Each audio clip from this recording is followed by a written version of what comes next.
इस वक्त आपकी स्क्रीन पे एक दूसरी डॉकर फाइल है जो कि एक कॉम्प्लेक्स डॉकर फाइल है। इसमें 2 से ज़्यादा लाइनें हैं। अगर उसको हम डिस्क्राइब करने की कोशिश करें तो कुछ इस तरह होगी कि ये बेसिकली डॉकर फाइल एक ऐसी एप्लीकेशन को चलाने के लिए है जो Node.js पे बनी हो। Node.js का मॉड्यूल Nginx को यूज़ नहीं करता, इसलिए हमने फ्रॉम पे Nginx नहीं लिखा।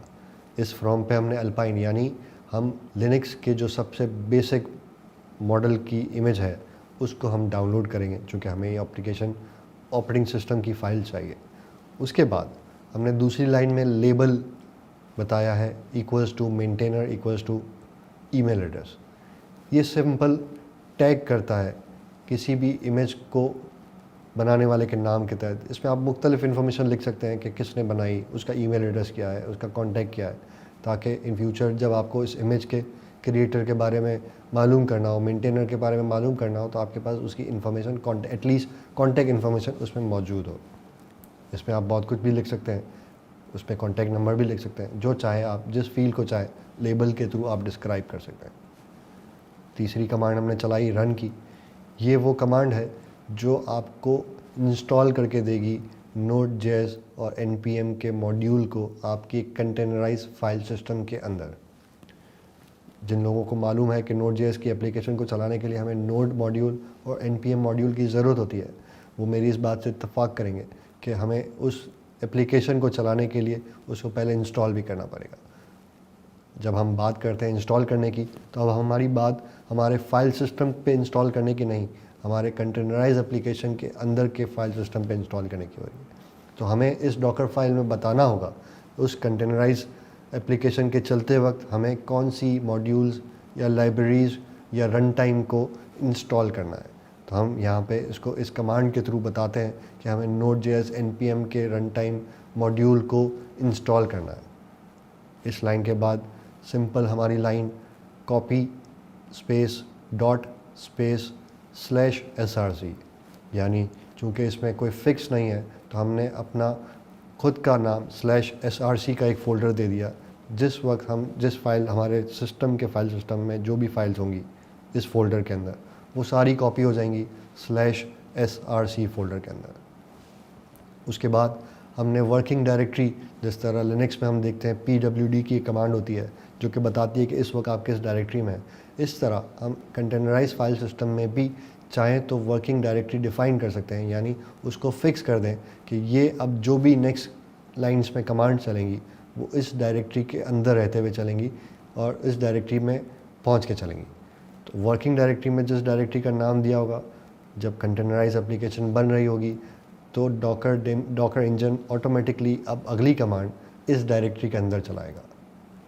किसी भी Node.js की एप्लीकेशन को चलाने के लिए हमें npm स्पेस इंस्टॉल लिखना पड़ता है, वो कमांड हम इस डॉकर फाइल में भी मुहैया करेंगे। यानी अब जब वर्किंग डायरेक्टरी डिफ़ाइन हो गई तो रन कमांड के थ्रू हम npm स्पेस इंस्टॉल चला देंगे ऑटोमेटिकली।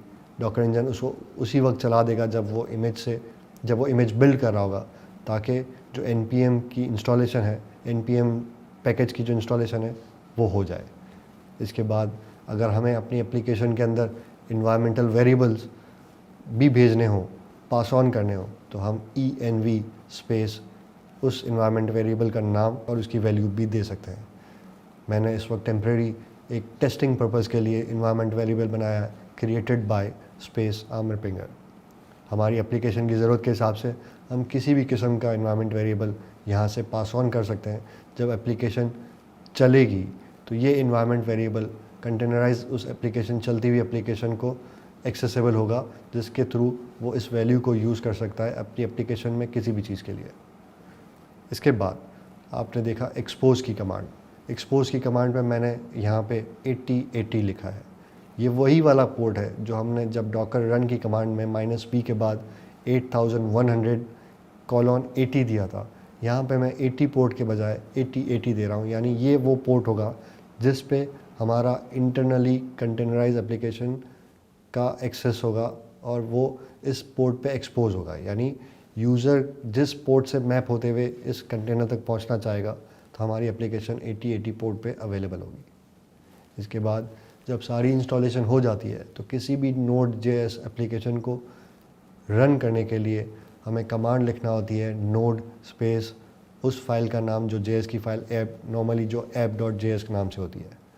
अब हमें डॉकर फाइल के आखिरी पॉइंट पे एंट्री पॉइंट भी बताना होता है कि जब ये सारी इंस्टॉलेशन हो जाए, सारी इन्वायरमेंटल वेरिएबल्स बन जाएं, सारे जो पोर्ट्स हैं एक्सपोजिंग हो जाए, तो इसके बाद अब एप्लीकेशन जब डॉकर कंटेनर चले तो किस कमांड से चलेगा वो हम एंट्री पॉइंट के अंदर as a array square bracket के अंदर बता देते हैं। यानी पहला नोड स्पेस, टेक्निकली अगर मैं इसको डिस्क्राइब करूं तो वो इस तरह लिखेगा node space dot slash app.js।